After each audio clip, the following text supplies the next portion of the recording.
오늘 함께 볼 말씀 야고보서 3장 2절의 말씀입니다. 같이 한 목소리로 읽어봐 주시기를 바랍니다. 야고보서 3장 2절 다 같이 읽습니다.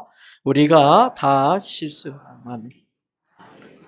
실수가 없는 자라면 곧 온전한 사람이라 능히 온몸도 굴레 씌우리라. 아멘. 할렐루야. 오늘도 저와 여러분의 가정, 자녀 그리고 하는 모든 일들마다 하나님의 돕는 손길로 함께 하시길 주님의 이름으로 축복합니다. 요한복음 1장을 보면 하나님의 말씀이신 이 성경과 또 우리를 창조하신 창조주 하나님과 또 우리를 죄에서 구원하신 구세주 예수님과의 관계를 잘 설명해 주고 있습니다.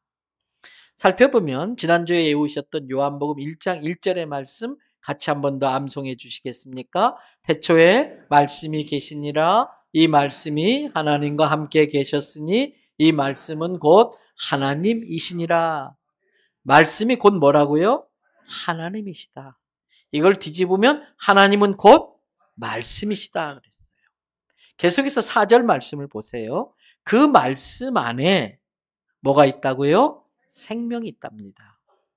이 생명이 사람들을 어두움에서 노임받게 해주고 이 생명이 어디로 갈 줄 모르는 방황하는 사람들에게 우리가 가야 될 돌이킬 수 없는 인생, 한 번밖에 살 수 없는 인생을 잘못 살지 않고 바로 갈 수 있는 길로 인도해주는 빛이라는 것입니다. 하나님은 사람들이 자기의 존재를 알고 하나님이 어떤 분인지를 이해하고 그 하나님께 자기 인생을 맡기는 믿음을 가질 수 있도록 하나님은 말씀으로 자기를 우리에게 소개하고 계십니다. 그리고 이 말씀 안에다가 하나님이 우리에게 그렇게 주고 싶으신 영생, 영원한 생명을 말씀 안에 넣어두셨어요. 어디다 넣어뒀다고요? 말씀 안에다. 그래서 이 말씀이 사람 안에 들어가면 이 말씀은 그 사람의 인생에 빛이 되어서 사람들을 생명과 진리 가운데로 인도하는 일을 합니다. 이 말씀이 우리 같은 육신이 되어서 이 땅에 찾아오신 분이 예수님이십니다. 말씀이 육신으로 우리에게 나타나신 분이 예수님이세요. 지난주에 외웠던 요한복음 1장 14절 말씀 같이 한번 암송해 봅니다. 말씀이 육신이 되어 우리 가운데 거하심에 우리가 그의 영광을 보니 아버지의 독생자의 영광이요 은혜와 진리가 충만하더라. 예수님이라는 단어는 정확히 나오지 않지만 아버지의 독생자가 예수님을 의미합니다. 여러분, 그런데 교만한 사람은 이 예수 그리스도를 자기 인생의 주인으로 모시려고 하지 않습니다. 교만한 사람은 예수님을 구세주로 영접하려고 하지 않습니다. 요한복음 1장 10절과 11절을 볼 겁니다. 그가 세상에 계셨으며, 여기서 그는 말씀, 하나님, 육신으로 오신 하나님이신 예수님을 말합니다. 세상은 어떻게 지어졌어요? 그로 말미암아. 세상은 말씀으로 말미암아. 세상은 하나님으로 말미암아. 세상은 육신으로 오신 하나님이신 예수님으로 말미암아 지어졌다는 거예요. 여기서 말미암아, 이걸 한자로는 말미암을 그렇게 쓰지요. 그래서 하나님을 부정하는, 신의 존재를 부정하는 공산주의자들이 주장하는 이론이 유물론입니다. 모든 것이 물질로부터 시작되었다. 물질로부터 되었다. 기독교는 아닙니다. 모든 것은 하나님으로 말미암아 지어졌다는 겁니다. 그런데 10절 뒤에 보십시오. 하나님에 의해서 지어진 이 세상이 정작 하나님을 알지 못한대요. 그래서 11절에 말씀이 육신이 되어 오신 예수님이 자기가 지은 자기 세상에 오셨는데, 그래서 자기 땅이라는 표현을 씁니다. 그래서 자기 백성이라는 표현을 씁니다. 그런데 자기들을 잊게 만든 그 예수 그리스도를, 말씀을 영접하지 않았다는 겁니다. 그렇기 때문에 그 안에는 하나님의 말씀이 거할 수가 없습니다. 말씀을 통해 예수님이 나의 구세주라는 걸 깨닫게 됩니다. 예수님을 구주로 영접하면 그 사람은 하나님의 자녀가 되는 권세를 얻습니다. 그 사람은 이제 예수 믿고 난부터는 하나님의 자녀로 진리를 깨닫고 그 진리의 인도함을 받아 영원한 하늘나라에까지 가게 될 줄 믿습니다. 이것을 우리는 구원받았다라고 말하는 것입니다. 그런데 성도 여러분, 아셔야 될 것이 있습니다.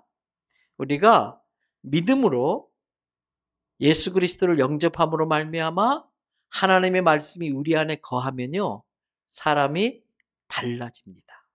많이 달라집니다. 그런데 가장 먼저 달라지는 게 언어입니다. 말입니다.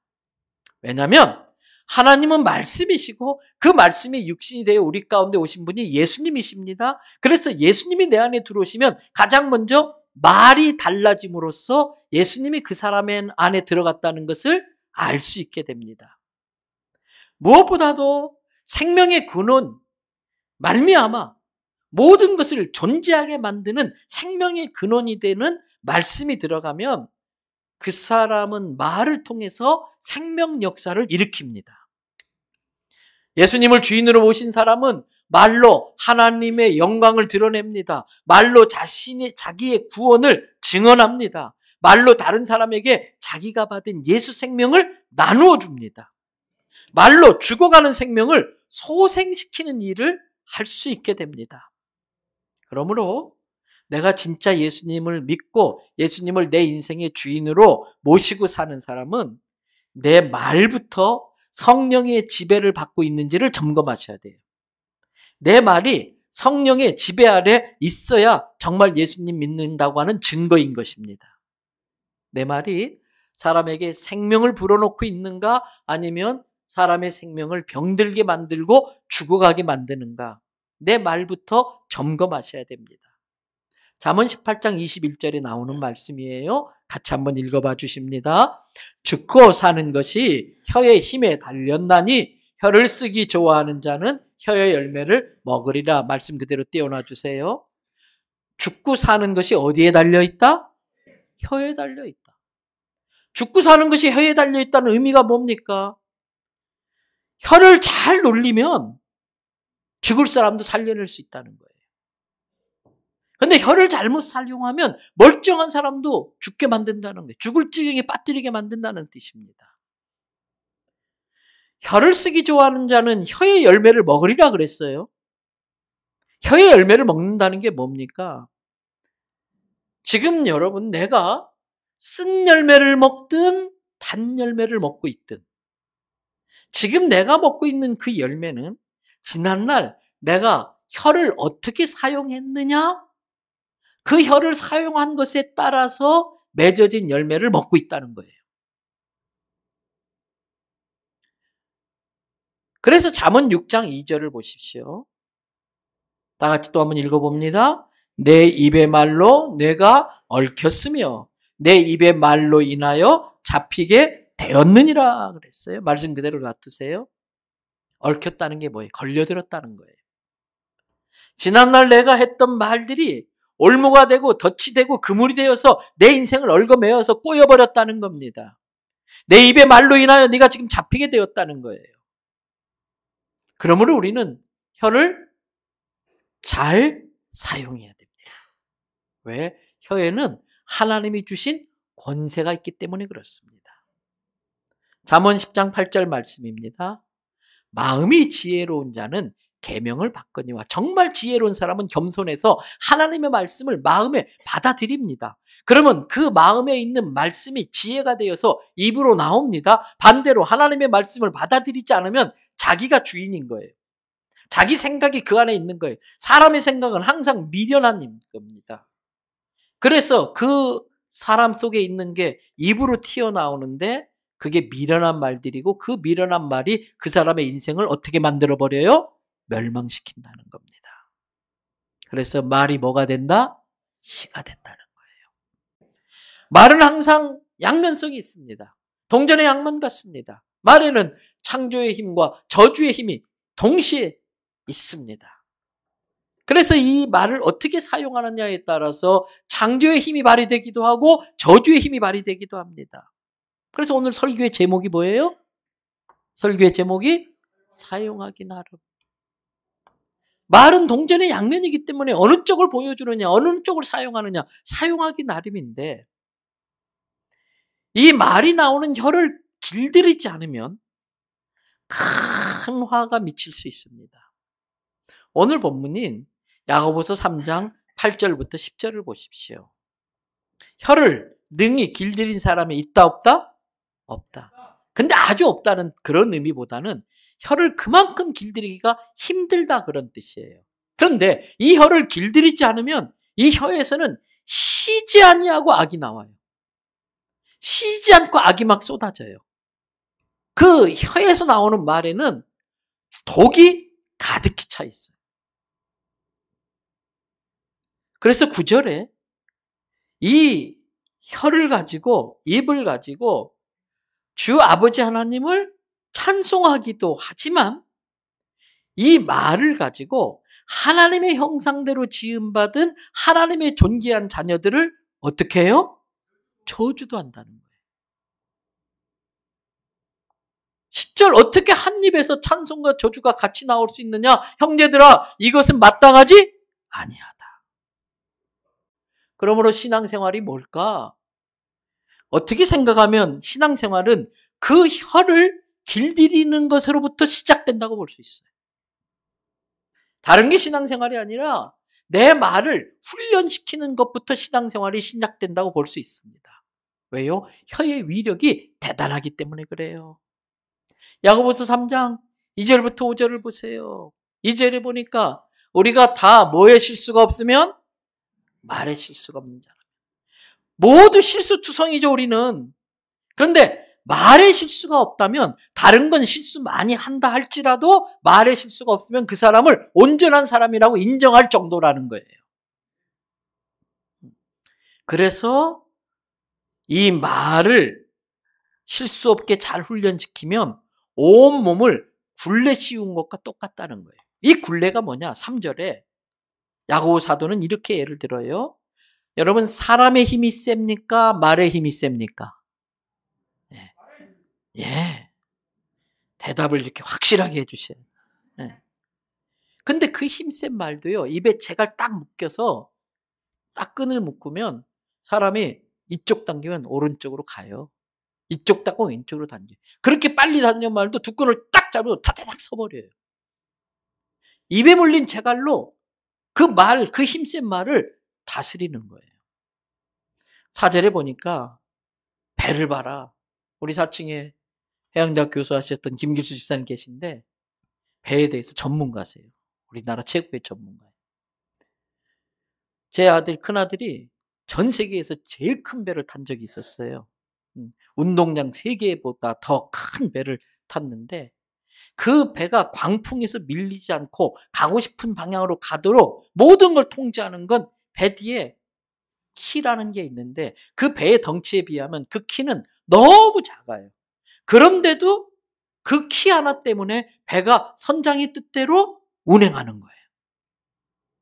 마찬가지로 5절 다 같이 한번 읽어봅니다.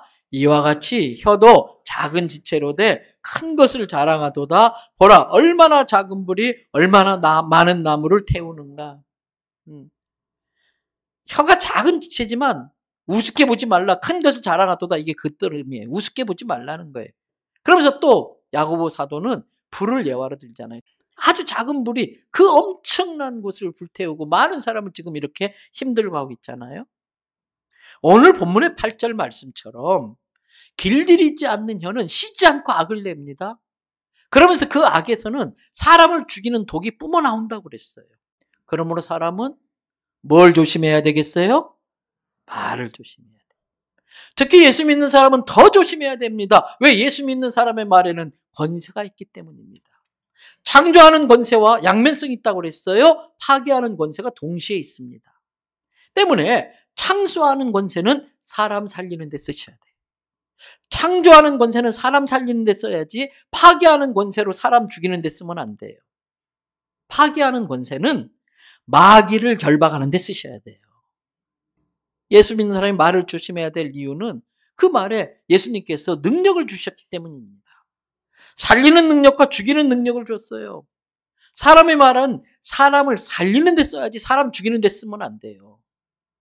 내 말이 사람을 살리는 데 쓰임 받아야지 죽이는 데 쓰임 받으면 안 돼요. 죽이는 능력은 부정적인 생각, 악한 권세, 어둠의 세력을 죽이는 데 사용되어져야 됩니다. 더군다나 한 번 내뱉은 말은 주워 담을 수 있다 없다? 없어요. 그래서 분별력 없이 함부로 내뱉은 말이 한순간에 나를 올무에 매버려요. 나를 재앙에 빠뜨리는 거예요. 때문에 성도들은 할 말과 해서는 안 될 말을 분별할 줄 알아야 됩니다. 성도가 해서는 안 될 말들이 많이 있는데 시간 관계상 다 다룰 수는 없고 한 가지만 한 예를 든다면 성도는 어떻게 해서든 특별히 하지 말아야 될 말이 있는데 그게 비난하는 말, 비판하는 말이에요. 비판과 비평은 다릅니다. 비난과 조언은 다릅니다. 부모가 아이들에게 교육한다고 했는데 아이는 혼났다고 생각해요. 부모는 아이들에게 충고했다고 했는데 자식은 비난받았다고 생각해요. 근데 유별나게 비난의 은사가 있는 분들이 있어요. 이게 은사인지 아닌지 모르지만. 남의 장점은 당연하게 생각해요. 남의 장점은 칭찬하고 막 알아봐줘야 되는데 그건 당연하다고 생각하고 남들은 찾지도 못하는 단점은 기가 막히게 찾아내요. 그래가지고 그걸 가지고 사람을 공격해요. 그러나 그것은 근본적으로 그 마음에 말씀이 없기 때문에 그래요. 사랑이 없기 때문에 그래요. 38년 동안 이렇게 병석에 있던 사람이 나왔으면 박수를 쳐주고 막 춤을 춰줘야 되는데 안식일에 고쳤다고 너 도로 뒷자리로 가. 그 멍석 도로 펴놓고 거기 꼼짝 말고 누워있어. 이렇게 말하는 게 어디 있어요. 이렇게 지적질하고 비난하는 사람은요. 어딜 가도 환영받지 못합니다. 왜 사람들이 나를 싫어할까? 왜 나를 왕따시킬까? 그건 왕따 당한 게 아니라 자기가 잣다 한 거예요. 스스로 자기가 따돌림 밖에 그런 말을 한 거예요. 그런 행동을 보인 겁니다. 때문에 상처는 헤집지 말고 덮어줘야 돼요. 정말 고름을 짜내야 할 때도 상처를 어쩔 수 없이 헤집다 할지라도 그걸 다시 덮을 걸 생각해야 돼요. 그렇지 못할 것 같으면 상처를 건들지 마세요. 오히려 기도해 주셔야 돼요. 여러분 진짜 예수님 믿는 사람은 말이 긍정적이고 창조적인 말을 해야 되는데 왜 예수님께서 뭐라 그랬어요? 예수님이 항상 하신 말씀이 있어요. 단골로 쓰시는 말씀이 있어요. 따라합시다. 너의 믿음대로 될지어다. 한 번 더 너의 믿음대로 될지어다. 여러분 내 마음이 입으로 나오는 게 말이잖아요. 내 마음에 믿음이 있으면 말로 나와요. 때문에 그 말이 믿음의 고백이 돼야 돼요. 안 된다 그러면 믿음 없어서 안 된다는 부정적인 생각이 자리 잡고 있다가 말로 튀어나왔는데 그 말은 그 사람의 믿음이라고 그랬잖아요. 그러면 안 된다는 게 그 사람의 믿음이에요. 안 된다는 게 믿음이니까 믿음대로 될지어다 안 되는 거예요. 깨달아지면 아멘. 그래서 늘 성도는 성경적인 언어를 써야 됩니다. 사람을 살리고 하나님께 영광 돌리는 창조적이고 긍정적인 언어가 성경적인 언어예요. 축복해주고 격려해주고 위로해주고. 여러분 나의 말 습관은 어떤지 점검해 보세요. 나는 격려해주고 위로해주고 축복해주는 말을 잘 쓰는 사람인가? 아니면 툭하면 원망하고 저주하고 욕하고 남을 조롱하고 깔아뭉개는 말을 잘하는 사람인가? 지금 대한민국은 조롱과 비아냥과 거짓과 어둠의 말로만 가득 차 있어서 너무 속상해요. 이것을 예수 믿는 사람들이 생명의 말, 빛의 말로 이겨내셔야 됩니다. 여러분 인생이 달라지고 싶으면 말부터 바꾸세요. 인생이 바뀌고 싶으면 성경의 언어로 내 언어를 바꾸면 인생이 달라집니다. 때문에 성도는 말하기 전에 적어도 4개는 생각해야 돼요. 따라하십시다. 참말인가? 참말이지만 유익한 말인가? 참말이고 유익한 말이지만 지금 필요한 말인가? 이 말이 사람을 살리고 하나님께 영광 돌리는 말인가? 이 4가지를 늘 생각해야 돼요. 지금 대한민국은 가짜 뉴스가 너무 난무해요. 참말인 것이 중요합니다. 참말인지 거짓인지 분별할 줄 알아야 돼요. 그런데 참말이라도 유익하지 않으면 하지 말아야 돼요. 참말이라는 명분을 세워가지고 사람들을 막 확인 사살해요. 참말이고 유익한 말이지만 때에 알맞는 말이 있어야 돼요. 시기 적절한 말인가. 그래서 어떤 때는 입을 다무는 것이 더 크게 들릴 수도 있어요. 그리고 마지막으로 적어도 성도의 말은 이게 참말이고 지금 꼭 해야 할 말이라 할지라도 사람을 살리느냐 죽이느냐, 사람에게 힘을 실어주느냐, 사람 힘 빠지게 만드느냐. 그리고 지금 이 말이 나를 자랑하는 말이냐, 나를 드러내는 말이냐, 하나님께 영광 돌리는 말이냐. 이걸 생각하셔야 돼요. 그래서 2025년 표어에 따라 어떤 상황에 무슨 말을 하려다가도 그리고 뭐 해야 돼요? 이럴 때 예수님이라면 뭐라고 말하셨을까 생각해야 돼요. 따라합시다. 고맙습니다. 감사합니다. 미안합니다. 죄송합니다. 사랑합니다. 이런 말을 잘 쓸 줄 알아야 돼요. 그런 말은 믿음 있는 사람이 할 수 있는 말이에요. 그런 말은 겸손한 사람이 하는 말이에요. 그런 말은 인격, 인품이 있는 사람이 나오는 거예요. 5만 번 기도응답으로 유명한 조지 뮬러, 3,000명 이상의 고아들을 이렇게 길러낸 그러한 성자 같은 삶을 살았던 조지 뮬러도 청소년 시절에는 정말 동네 불황아로 유명했었답니다. 아버지 돈을 훔치고 거짓말을 일삼고 친구들과 유흥가에서 사고쳐서 파출소를, 경찰서를 제 집처럼 드나든 거예요. 어느 날 교도소에 갔는데 결정적으로 이 조지 뮬러의 마음을 사로잡고 기독교 역사의 빛나는 성자, 5만 번 기도 응답에 그 유명한 조지 뮬러가 되게 한 유명한 일이 있었어요. 그렇게 바뀌게 된 일이 있었어요. 모두가 조지 뮬러 보고 아이고 저 못된 놈, 나쁜 놈, 저 빌어먹을 놈, 망할 놈 막 계속 욕만 하는 거예요. 너는 뭘 해도 잘못된다고. 근데 이 조지 뮬러가 감옥에 있는 걸 알고 동네 목사님이 찾아가신 거예요. 그리고 이렇게 이야기를 해요. 조지 뮬러야, 너뿐만 아니라 목사님도 그렇고 사람 모두는 다 나쁜 버릇이 있어. 근데 그 나쁜 버릇이 잘 고쳐지질 않는단다. 그래도 하나님은 여전히 그 사람을 사랑하셔. 조지 뮬러야, 하나님이 너를 택하셨고 너를 절대 포기하지 않고 너를 사랑하셔. 그러면서 힘들지만 네가 나쁜 버릇을 조금만 고치면 너는 반드시 훌륭한 사람이 될 거야. 낙심하지 않고 노력하면 넌 반드시 훌륭한 사람이 될 거야. 이 말에 조지 뮬러가 완전히 사람이 바뀌어버려요. 그때부터 그의 인생이 새롭게 시작되는 거예요. 성도 여러분, 2025년에 세 번째 주일을 보내고 있습니다. 지난 주일 주보에 쓴 것처럼 작심삼일이란 말이 있어요. 한번 결심한 게 3일 못 가지요. 방법은 3일마다 작심하면 돼요. 어떤 작심을 해야 되느냐?